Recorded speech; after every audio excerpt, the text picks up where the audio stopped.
Hi guys! Today is an exciting day. Mars is finally stationing to go direct. Wow, that's been quite a long time coming. So Mars have been in the sign of Gemini since August and in retrograde mode since October. And this is not usual for Mars to remain in one sign for such a long time, and it will remain in Gemini for a little bit longer. It actually is not going to change the sign until end of March, 25th, 26th of March, depend where you are in the world. It's going to move into the sign of Cancer, which is the sign of his detriment. It doesn't really like, actually no, it's a sign of his fall. It doesn't really like being in Cancer because Mars is all about what do I want, let me go for it, and Cancer is all about the family and taking care of the others and sacrificing yourself for the best of everyone. So anyway, that story for another time. But yeah, today is the big day. Mars is stationing to go direct in a sign of Gemini, but the ruler of Gemini, Mercury, is still in a retrograde mode. So there still could be a little bit confusion for a little bit longer, because also, I mean, it's not within the orb, but still, there is still a little bit of influence of the square between Gemini and Pisces. So Neptune still being in Pisces. But what I really wanted to talk about is all this interesting work that Mars did in the sign of Gemini. So obviously Mars was in a retrograde mode for 4 months. And during this time, it was accumulating information, going over things. And I can see this in my proximity. A lot of my friends, they kind of picked up on ideas that they had in the past, but never brought to fruition, including myself. I've been studying astrology for a long time, but never actually felt that it was the right time to start working with it or to bring it out in the world. And now suddenly it was the time to get going. So yeah, so this Mars in Gemini brought up a lot of old idea to be reevaluated and rethought from a new perspective. Also, the planet Mars rules Aries, and Jupiter is currently in Aries. So Jupiter is super excited in Aries because it's full of new ideas. Aries is all about new beginning. It's about this instinctual desire to do something new, something unexplored, something unexpected. We don't know where it's gonna go, what is going to be the outcome of it, but we just feel this destiny is calling us. We need to go and do this thing, even though we don't know where it's gonna take us. So there is a lot of aspects actually this station direct Mars is making. It's on 8 degrees 8 minutes from what I'm getting from my stuff, and it's sextile in Jupiter in Aries, which is ruled by Mars. So there are these new ideas, these new perhaps belief structures, new truth that we discovered and incorporated, and now we want to act on it. We are full of excitement, full of passion, a lot of fire. Let's go and make this happen. It's also sextile in Chiron, so perhaps there are new instinctual drive to resolve old problems in a new way, in a different way. And it's also trine in Venus that is currently in the sign of Aquarius. So we are perhaps coming across new perceptions of what we need. Perhaps some new essential values are being discovered, something that maybe we weren't in a place of even admitting to ourselves because we had to take other people into consideration, or like kept our relationship without any conflicts and stuff. But Venus in Aquarius is all about individuation, individuating ourselves through the values that we find important for us, that we can no longer suppress, no longer compromise on. So this new Mars, new discovered Mars with this new knowledge after all these months of being in retrograde, it's making all these positive aspects to these planets that are bringing this new information. This is collaboration of this new information and these new energies that are ready to be acted open.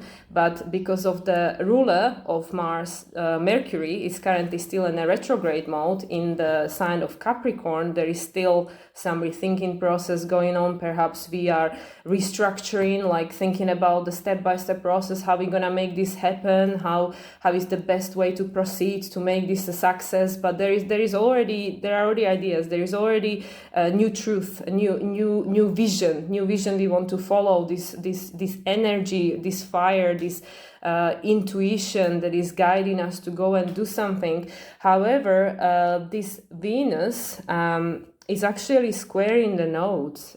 Venus in Aquarius is squaring the north node in Taurus, and the south node is in a sign of Scorpio. So there is obviously still something holding us back. Like what do we need to let go of? What fears do we still have to face and transmute in order to be able to go for it, to become our north node in Taurus, to embody these things that we find important, this make these needs reality, make these things happen, manifest them into the three-dimensional world. And actually, this Mars is also in conjunction. It's on an apex of the finger of God, also called the Yod, with Mercury, as I mentioned, which is the ruler of Mars, and in retrograde mode still, and the south node in Scorpio. So again, that's just showing us that there is a blind spot. There is still something we have to release.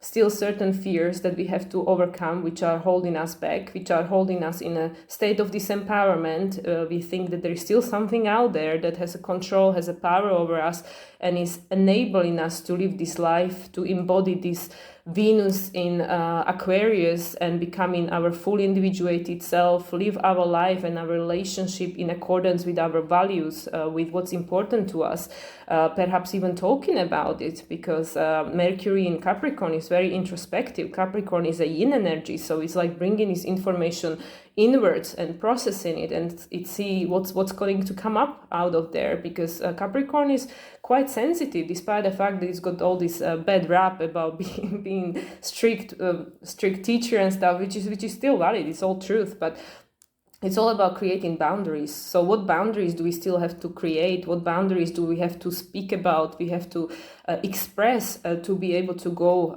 for what is important for us, to make it happen, to bring it into manifestation, because also Capricorn is a sign of manifestation. And and for me personally, this is activating my chart quite a bit. I have a lot of planetary communication, so pretty much it's setting my own personal chart on fire, and it's sextiling my natal Mercury in conjunction with Venus, and also conjuncting my natal Chiron in Gemini, and trining my Jupiter. So it's all about trying to support me in overcoming my limiting belief system, my limited beliefs. Jupiter is actually squaring my nodes, so it's kind of something that needs to be integrated in order for me to embody my path of evolution, to become who I came here to become. And these limiting beliefs are holding me back, which is what's been kind of preventing me from putting myself out there, thinking, oh no, I don't know enough. Who would listen to me? Like, I have nothing to say. There are people who've been doing this for much longer. They're much more professional. And even like I speak so fast, people can't even many times catch what I'm trying to say. And maybe, English is not my first language, so maybe I can't express it the right way. There are so many limiting beliefs that are preventing me from going out there and sharing maybe my outlook on situation. I'm not saying this is all truth or this is exactly how it is. I'm sure a lot of astrologers would look at things in a different way. They have more experience, they have their own perception of reality. We all have our own personal truth, which is the Sagittarius, the Jupiter archetype. However, maybe something that I have to say will be helpful to someone. So why not? Even if I help one person, then that it was worth it. It was worth it making this video. So my chart is being activated. I'm sure as it's been a lot of your chart, it obviously depends where all these planets that are being in communication at the moment, where are they placed? So that's the area of your life that is being affected. But in general, Mars station to go direct is going to bring much more stamina for people, much more this driving force, this inspiration to act on something, to act on these ideas. Like I said, to me, from my personal experience, it seems that people are coming back to old ideas and they reworked and reevaluated them and are going to act on them in a new way. And this all, I think, is going to really come to fruition once Mercury goes into direct mode, which will be in next week on the 18th of January. And then we'll have the new moon in sign of Aquarius. And I think after that will be the let's go for it, because all the planets will go in a direct motion soon, and that is the perfect energy to start moving forward. So currently still time for reevaluation. Obviously, both planets, Mars and Mercury, even once they start going direct, they will be in a shadow period, because they will be going over the same path that they gone twice already. They gone forward, then they go backward in a retrograde mode. This is all just our perception. It's not really what's happening up in the sky, but this is how we explaining it. And now they will revoke the same path again, but with this new gain knowledge that they access during this retrograde. So they will be acting in a brand new, different way. And obviously, all the other planets have moved in the sky. They are making new aspects. So we'll see what the results of all this retrogradia of the past month will be. So yeah, so that's my little spiel about Mars stationing to go direct. Let's see what inspiration you guys will get, and what kind of nudging feeling that you need to act on. And like I said, once Mercury goes into direct mode, things will become clearer. Our mental process will become much more clear than focused. So currently, perhaps we still thinking how to make all this happen, but there already is this burning desire to get something started, to move in certain direction, and it probably will be reworking something that already has been in the back of our mind for a long time. It is not necessarily a very brand new idea, but something that we already thought about in the past, and now the time is coming to act on it. The time is coming near. So yeah, so that's it from me for today. I hope that you found it helpful. If not, that's fine. Thank you for watching. And yeah, everything is perfect, guys. So enjoy your day, and we'll speak again soon. Bye.